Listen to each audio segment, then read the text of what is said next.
Assalamualaikum warahmatullahi wabarakatuh. Peta jalan Indonesia maju. Bapak Ibu saudara-saudara sekalian sebangsa dan setanah air. Alhamdulillah kita bersyukur bahwa perlahan-lahan kita berhasil dan menang melawan pandemi. Corona kita setrika, krisis kita linggis.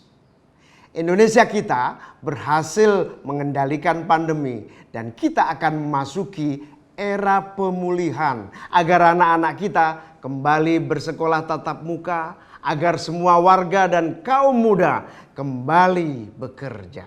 Tahun 2022 kita masuki dengan semangat yang tinggi dan optimis. Karena kita Indonesia masih ada waktu dan umur untuk mengejar prestasi-prestasi besar untuk diri sendiri, untuk daerah kita, dan untuk Indonesia kita. Karena kita masih memiliki kesempatan-kesempatan untuk membuat perubahan-perubahan besar menuju Indonesia maju. Bapak Ibu saudara-saudaraku sebangsa dan setanah air. Meski kita bersikap optimis dan percaya kekuatan sendiri, namun kita tidak boleh berpuas diri dan bersantai. Meskipun IMF dan Bank Dunia telah menyatakan ekonomi Indonesia tahun 2022 akan pulih, bahkan mendekati keadaan sebelum pandemi, namun kita tetap harus berpikir inovatif dan membuat terobosan-terobosan baru. Karena pemulihan pandemi bukan hanya pemulihan ekonomi semata, atau hanya naiknya angka-angka PDB. Karena masih banyak warga kita yang masih tertinggal akibat pandemi dan krisis ekonomi. Masih banyak keluarga-keluarga Indonesia tidak memiliki pendapatan layak. Masih banyak kaum muda yang tidak bekerja, jobless dan menganggur. Karena itu pengertian pemulihan ekonomi haruslah mencakup pemulihan sosial ekonomi. Bukan hanya pemulihan ekonomi. Pemulihan sosial ekonomi harus memuat 3 tujuan dan target. Pertama, menurunnya angka pengangguran. Total angka pengangguran nasional kita masih tinggi di atas angka 9% lebih. DKI Jakarta, Jawa Barat, dan Banten tercatat memiliki angka pengangguran tertinggi. Di DKI Jakarta 10% lebih tinggi dibandingkan tahun 2019 sebesar 6%.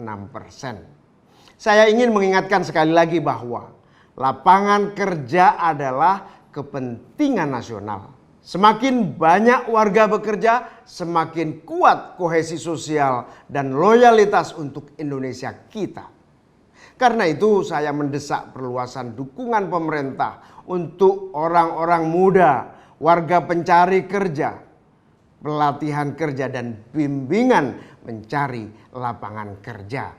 Baik online maupun offline di semua kabupaten dan kota di seluruh Indonesia. Bisa dimulai dari Jakarta, Banten, Jabar, dan Jawa Tengah. Kedua, menurunnya beban utang pemerintah. Di satu sisi rasio utang masih aman. Akan tetapi beban bunga utang kita saat ini sangatlah besar. Sehingga menelan biaya yang sangat tinggi. Dalam APBN 2022 direncanakan pembayaran utang pemerintah sebesar 405 triliun lebih. Terdiri dari bunga utang dalam negeri sebesar 393 triliun. Dan bunga utang luar negeri sebesar 12 triliun. Utang BUMN akan menjadi beban utang pemerintah karena pemerintah de facto dan de jure adalah pemilik dan pemegang saham utama BUMN-BUMN tersebut. Ketiga, menurunnya jumlah keluarga dan warga miskin ekstrim. Kelompok warga negara yang betul-betul tidak memiliki pendapatan dan daya beli untuk bertahan hidup. Di Jawa Tengah ada 5 daerah dengan angka kemiskinan ekstrim tinggi. 5 daerah itu adalah Banyumas, Banjarnegara, Kebumen, Pemalang, dan Brebes. Pemerintah Presiden Jokowi sebetulnya telah menyadari soal ini dan meletakkan sebagai prioritas dengan ukuran keberhasilan pembangunan tahun 2022, yaitu menekan tingkat pengangguran menjadi 5,5% hingga 6,3%. Dengan kata lain, yang utama dan terpenting harus dikejar dan dicapai pemerintah pada tahun 2022 adalah pertumbuhan dan pemulihan sektor real sehingga warga memperoleh pekerjaan dan pendapatan. Karena itu saya mendesak agar kemudahan dan percepatan kredit perbankan kepada semua usaha kecil UMKM harus dilakukan. BI dan pemerintah agar segera mendorong kredit perumahan terutama kepada kelompok pekerja, kaum milenial juga, serta seluruh warga yang tidak memiliki rumah sendiri. Bapak, Ibu, saudara-saudaraku sebangsa dan setanah air, bagaimana cara agar Indonesia sejak tahun 2022 ini mampu segera melompat menjadi negara maju? Apa kendala-kendala dan rintangan yang akan kita hadapi untuk menjadi negara maju? Pada kesempatan menyambut tahun 2022 ini, saya ingin menyatakan 3 hal sederhana, tetapi seringkali kita lupakan. Pertama, Indonesia hanya maju jika setiap individu, orang per orang, laki-laki dan perempuan, warga desa, warga kota, kaya dan miskin, semuanya maju. Dengan kata lain, Indonesia setara, Indonesia mandiri. Yang kedua, Indonesia hanya maju jika pemerintah dan kebijakan publik mendorong dan menciptakan peluang-peluang agar semua warga dan kaum muda menjadi maju. Dengan kata lain, Indonesia inklusif, Indonesia mengayomi, Indonesia merata. Yang ketiga, Indonesia hanya maju apabila masa depan Indonesia dijaga dan diamankan. Artinya, lingkungan hidup tempat kita menyerap udara bersih, tempat kita mendapatkan air bersih, aman dan terjaga serta terlindungi. Dengan singkat, Indonesia hijau, Indonesia lestari, Indonesia berkelanjutan. Bapak, Ibu, saudara-saudaraku sebangsa dan setanah air, 24 tahun lagi kita menuju tahun 2045. 24 tahun lagi kita akan merayakan 100 tahun Indonesia. Kita telah mencanangkan tonggak akan menjadi negara maju pada tahun 2045. Dengan tentu saja sesuai dengan tuntutan, indikator, dan kemajuan berbagai aspeknya. Pengalaman negara maju dari dunia yang berhasil berusia ratusan tahun dapatlah disarikan dalam 3 pembelajaran penting. Pembelajaran pertama, negara dan seluruh kebijakan lembaga perlu semakin inklusif, bermanfaat, dan memajukan semua warga. Perbudakan dihapuskan, perempuan bebas memilih dan terlibat politik. Ini sudah jalan.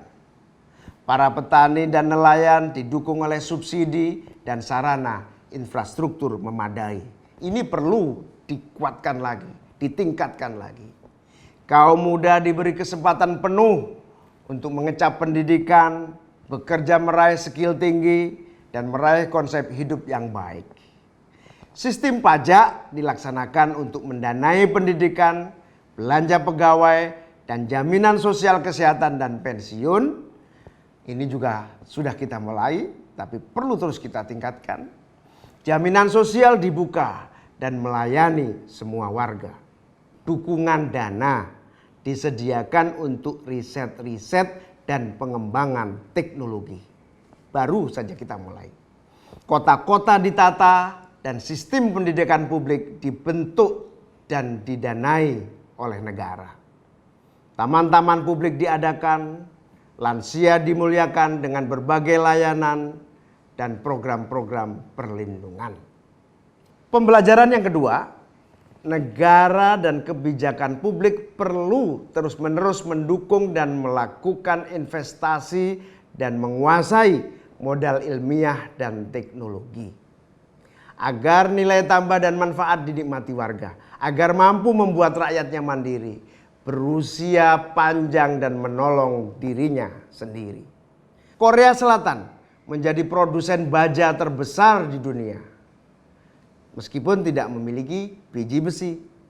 Biji besinya mengimpor dari Indonesia. Belgia, negara kecil di Eropa, menonjol dalam berbagai produsen coklat terkemuka di dunia. Meskipun kakaonya mengimpor dari negeri kita. Swiss, negara legendaris produsen kopi dunia dan menentukan harga kopi dunia. Meskipun tidak pernah memiliki kebun kopi. Kebun kopinya ada dari Indonesia. Selama ini kita kurang mengembangkan teknologi dan modal ilmiah. Sehingga nilai tambah produk-produk pertanian kita diambil orang lain. Jika kita memiliki modal ilmiah dan teknologi, maka Indonesia kita bisa produksi obat-obatan sendiri, produksi vaksin, dan tentu saja alat-alat kesehatan kita sendiri. Bapak, Ibu, saudara-saudara, pembelajaran yang ketiga, negara perlu terus-menerus memperkuat kapasitas fiskal. Karena keberlanjutan sebuah negara bangsa ditentukan oleh kapasitas fiskalnya. Semua negara maju memiliki kapasitas fiskal yang kuat, di atas 20% PDB. Negara OECD memiliki pendapatan pajak rata-rata 32% PDB. Indonesia memiliki rentang wilayah laut dan daratan yang luas dengan penduduk besar, namun belum dibarengi dengan kapasitas fiskal yang memadai. Jangan sampai Indonesia menjadi raksasa baik hati tetapi berkaki pincang. Nation building tidak mungkin dijalankan tanpa kapasitas fiskal yang memadai. SDM unggul di seluruh NKRI tidak mungkin dapat didanai tanpa kapasitas fiskal memadai. Negara hadir dan negara aktif perlu menciptakan investasi dan pemeliharaan infrastruktur di semua bidang. Dan hal itu harus disertai kemampuan fiskal memadai untuk menciptakan kemakmuran bersama. Masalahnya, selama 20 tahun terakhir, kapasitas fiskal Indonesia terlalu lemah dan dibiarkan lemah. Selama 20 tahun terakhir, perolehan pajak terus-menerus di bawah 15% PDB, terlalu kecil bagi negara sebesar Indonesia dan terlalu kecil untuk menjadi negara maju. Seharusnya sesuai potensinya perolehan pajak Indonesia harus naik hingga 20% PDB. Alhamdulillah, dengan Undang-Undang HIP tahun 2021 kita telah mulai bergerak maju. Kita perlu terus-menerus memperbaiki sistem pajak kita agar kapasitas fiskal kita sesuai dengan profil menuju negara maju. Bapak, Ibu, saudara-saudaraku sebangsa dan setanah air. Saya telah menguraikan sebagian elemen dari apa yang saya sebut sebagai peta jalan Indonesia maju. Bagian pertama berisi kriteria negara maju dan bagian kedua berisi pembelajaran dari negara-negara maju yang telah lebih dahulu dibandingkan kita. Pada bagian akhir ini saya akan menyampaikan rencana aksi.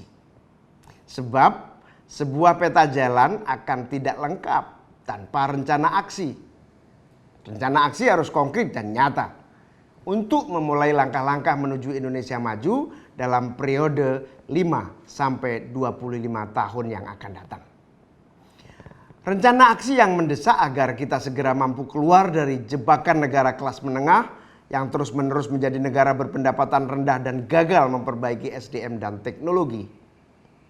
Rencana aksi yang tegak lurus mewujudkan Perintah Undang-Undang Dasar 1945 dan keadilan sosial agar semua warga Indonesia harus memiliki aset dan kekayaan, memiliki usaha dan bisnis, dan memiliki rumah. Agar semua petani dan nelayan berdaya memiliki modal usaha dan sarana untuk bekerja.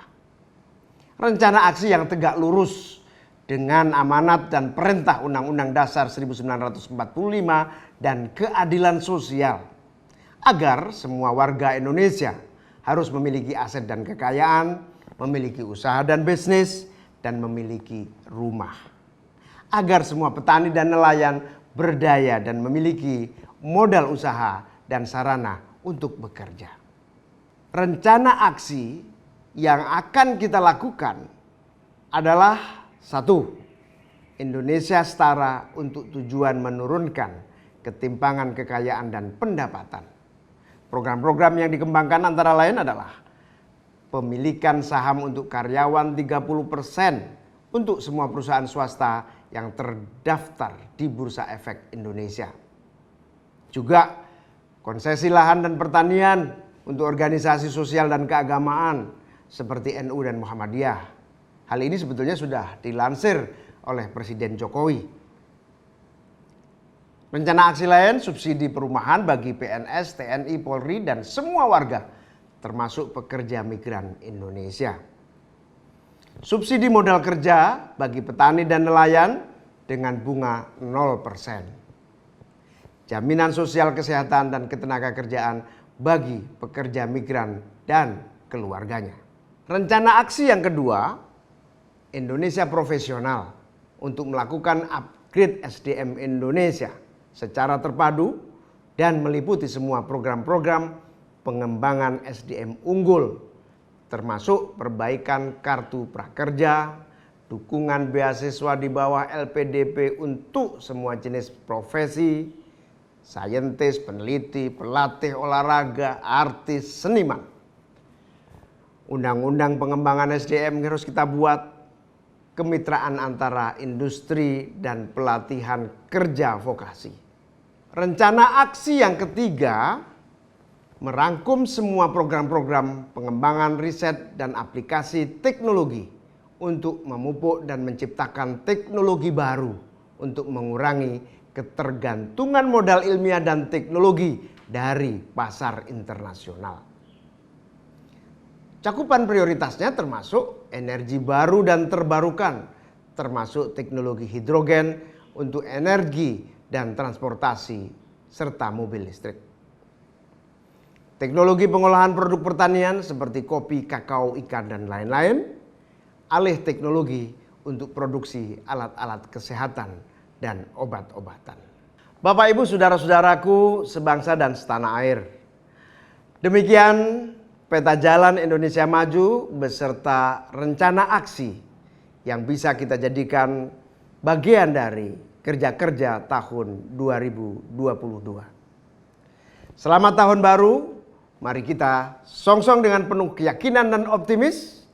Kita akan raih kemenangan dan kesuksesan Indonesia Maju lahir dan batin. Selamat berjuang. Wallahul muwaffiq ila aqwamit thoriq. Wassalamualaikum warahmatullahi wabarakatuh.